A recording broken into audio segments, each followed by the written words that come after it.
I got sick of wood dropping to the ground when I make a cut at my table saw, so I made a smart outfeed table that lowers the exact thickness of the wood that I'm cutting. Now, I already kind of have an outfeed table. It's an old adjustable office table, so I can change the height to most of the machines that I have. That's probably the only one positive in the list of things that this table has though. It only has about a hand's width of adjustability, and I only bothered mounting the tiniest vise to it because frankly, it's not really worth much more. It only has one massive drawer that I made before I even had proper tools, mostly filled with useless stuff and sawdust. That's where my 10mm went.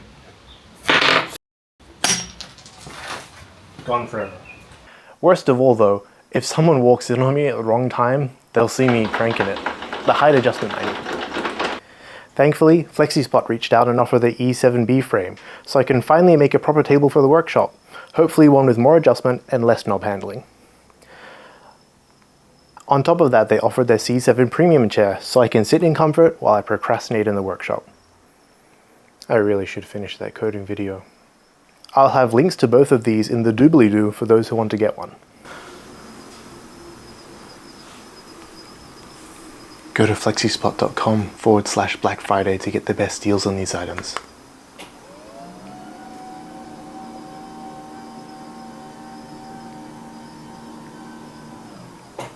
Now I made the outfeed table smart by adding this, the ESP32 connected to my Home Assistant server. Every time I press this button, it lowers by 2 centimeters. It lowers by 2 centimeters. 3/4 of an inch for our American friends. So every time I push wood through the table saw, it'll land perfectly on top of the previous piece of wood that I pushed through it, as long as it's 3/4 of an inch. I'll adjust it later. I even have a preset. That's the exact height of my table saw, so I can always use it like a normal outfeed table. So in making this, it gives me an excuse to use up this wood that I've been drying for about 6 months. It's not hoarding if you say that, I've heard. And it also gives me the opportunity to introduce some new tools to the shop. This is the jointer that helps make one side of wood flat. Since mine is a poopy combination machine, it has really short tables. Ideally, you want the tables to be at least half the length of the wood you're trying to flatten. Oh no, what's that? We're not doing this, are we? So I decided to take matters into my own hands, making the tables longer myself. Using some melamine that I definitely didn't steal from the dumpster, no matter what you hear, I made what will be the extensions.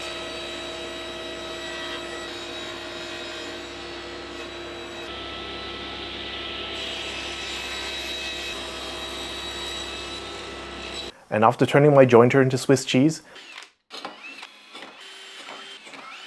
I added what will be the mounts of these wings, set to whatever the thickness of this ruler is below the existing surface.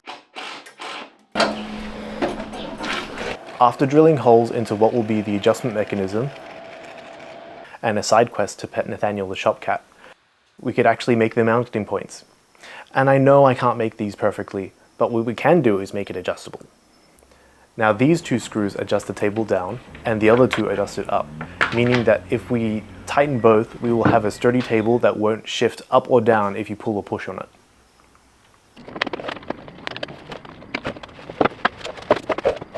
And if I'm wrong, it worked. I also added some supports at the end of the tables, so it can support the weight of these massive chunks of wood, which gave me the opportunity to break out my new power hacksaw.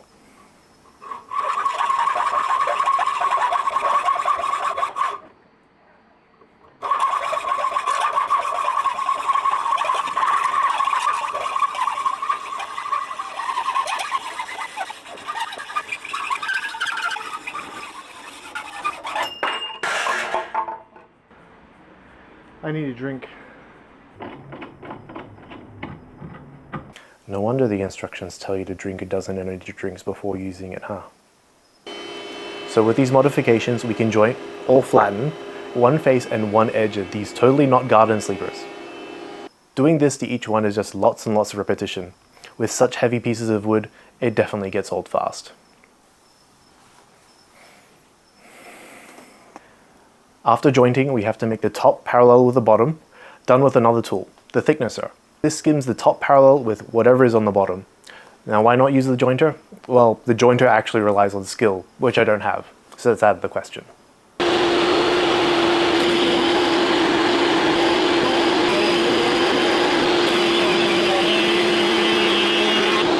And that's when I did it.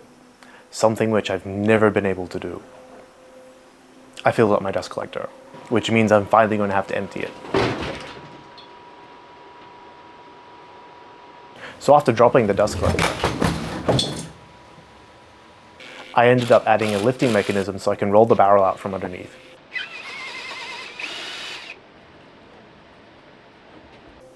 Does this count as a side project? I guess so. Now I filled up about 20 bags of sawdust, taken out manually because the bags I have for my old dust collector was actually too small. Such is life. After filling up the dust collector 2 more times planing, I cut all my wood in half. Why? Since this is such cheap wood, it actually has the center of the tree in it, which means that it will warp a whole bunch.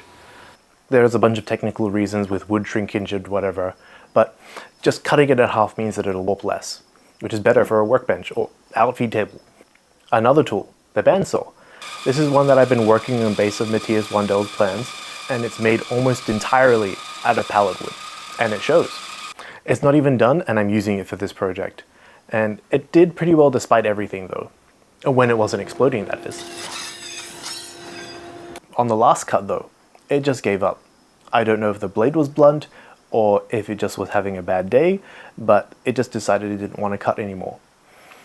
So, to save the day, it's everyone's favorite wood cutting tool, the jigsaw. I mean the Japanese pool saw. I mean the Festool track saw. I mean the Japanese pool saw. Since I didn't cut these perfectly in half, I trimmed them down to consistent thickness on the table saw. Now, my table saw doesn't have a routing knife, so I really shouldn't be doing this, but since the bandsaw was out of action, it was really my only choice. So after all that cutting and marking, I added a whole bunch of Dominoes for alignment and strength.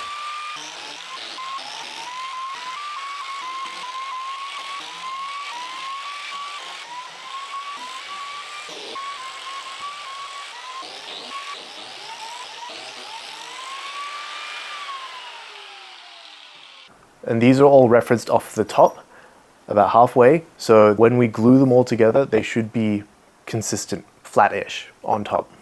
An after technique I call gluing up with not enough clamps.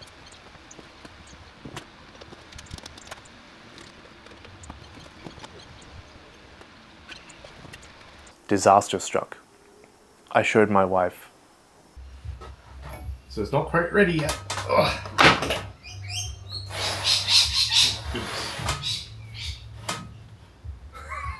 It's touching the ceiling. Do you need help? No, it's okay. I'll figure it out. I'm gonna take off the clamps later. Okay. Hey, what do you think? Ooh, that looks so nice. Is that a new chair? Don't take my chair. Ooh, looks comfy. No, don't take my chair. Go, no. Oh.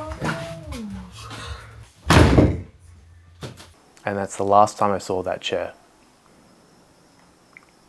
Anyway, morning over, I got the bottom to roughly flat with the power planer because A, I can't lift these halves anymore because they're like 50 kilos each, and B, they wouldn't fit through the jointer anyway.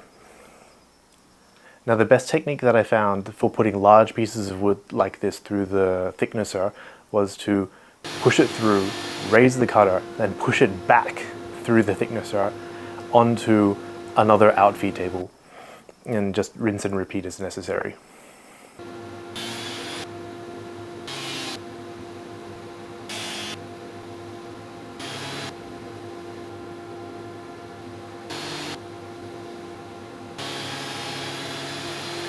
Now after some semi-cinematic planing came some semi-cinematic sanding, followed by some semi-cinematic cat bedding, followed by more semi-cinematic sanding. And if you like semi-cinematic sanding, think about subscribing. Then some semi-cinematic gap filling, and some more semi-cinematic sanding. And then some semi-cinematic oiling.